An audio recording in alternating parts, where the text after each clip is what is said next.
Samtang karon ses sugdi na ang bisto kauban ang Asia's Multimedia Star Alden Richards.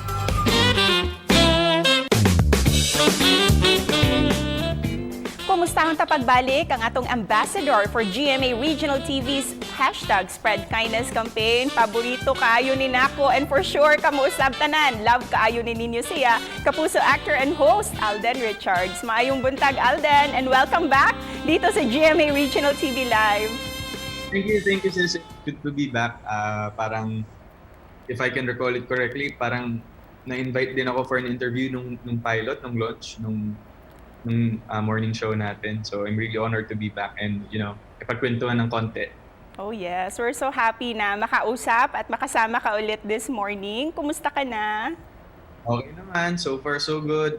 Coping up, tapos nakaka-adjust na rin kahit paano sa new normal natin. But still, ganun pa rin, lumalaban pa rin every day.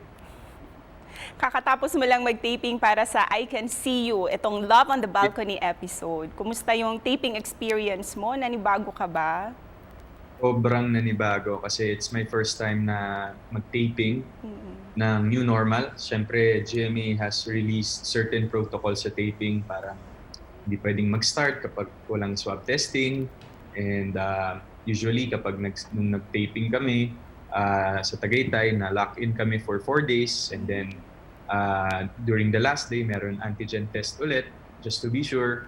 And yung social distancing, yung mask, not your typical taping experience anymore. Parang yun medyo nakakalungkot kasi separate yung standby areas. You don't really get to talk with your co-actors. Pwede, pero malayo. Tapos, konti ng tao eh. Ako kasi pag nagtitaping, sanay ako yung marami, sanay akong niloloko lahat. But this time parang medyo nabawasan yun. Actually, not medyo, but nabawasan talaga yun. Kasi syempre safety pa rin ng mga tao yung iniisip natin at ng GMA. Alden, what made you agree to take this role? Can you share with us a few details of your character?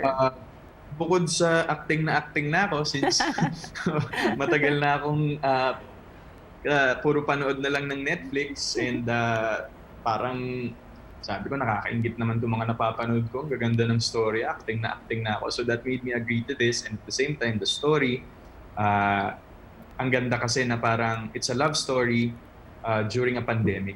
Without giving anything away, can you share a line from your role dito sa Love on the Balcony episode na itong linya talaga that really struck you the most?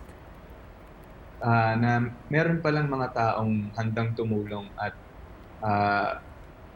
mag-go out of their way para maayos yung mga bagay na kulang sa buhay ng isang tao. Na willing silang isakripisyo yung sarili nilang buhay para lang maayos yung puwang na yun sa buhay ng isang tao.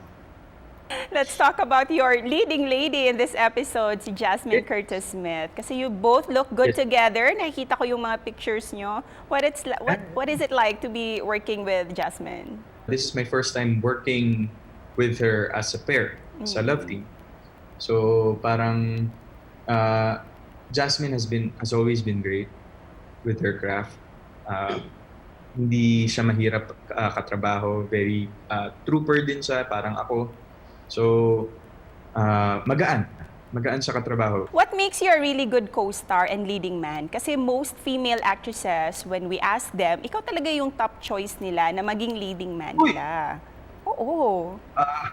Siguro, ang secret ko lang dun is, ako lang to parang just be yourself. Huwag kang mag-pretend, huwag mo nang showbizin, nasa showbiz na nga tayo So, but I really take care of my partners. That I can really say. I don't give people a hard time, siguro. And ayoko nang, kung ako yung kayang mag-give way for them, I do it, regardless of who they are. Basta to keep them feel light and hindi mawala yung passion nila sa paggawa ng proyekto kasama ko at mas maging motivated at the same time. Balikan natin itong episode nyo. Ano yung message talaga ng episode nyo, ang Love on the Balcony, that you wish to share sa mga viewers natin? Ano yung mga matututunan nila from this episode? Forgiving really takes time. It really depends on the person kung kailan siya ready. But you'll be surprised by the effect of forgiveness if you give it to a people or if you give it to a person who have offended you. Parang moreover yung release sa kanya, mas more yung release doon sa'yo kasi ikaw yung nag-hold ng sama ng loob to that person. And aside from your episode sa I Can See You na weekly series, you also have Lockdown Food Diaries. Kasi bilang isang certified foodie ka, Alden, di ba? You'll be hosting this documentary. Can you tell us more about this? Yes, it's a special of GMA News TV that will air soon. And ang ganda rin kasi niya, parang I was able to talk about how the pandemic affected the food business. And then also, i-showcase din natin doon yung new normal. And of course, ano yung mga pinanganak na products, pandemic products na pinanganak during this time. Alden, please invite everyone to watch your I Can See You episode, Love on the Balcony, and of course, Lockdown Food Diaries. Iniimbitahan ko po kayong manood ng Love on the Balcony. Ito po ay part ng I Can See You series ng GMA coming out soon. And of course, Lockdown Food Diaries, malapit na po yan. And of course, Eat Bulaga, Mondays, Saturdays, and Sundays po. Meron pa rin kaming All Out Sundays.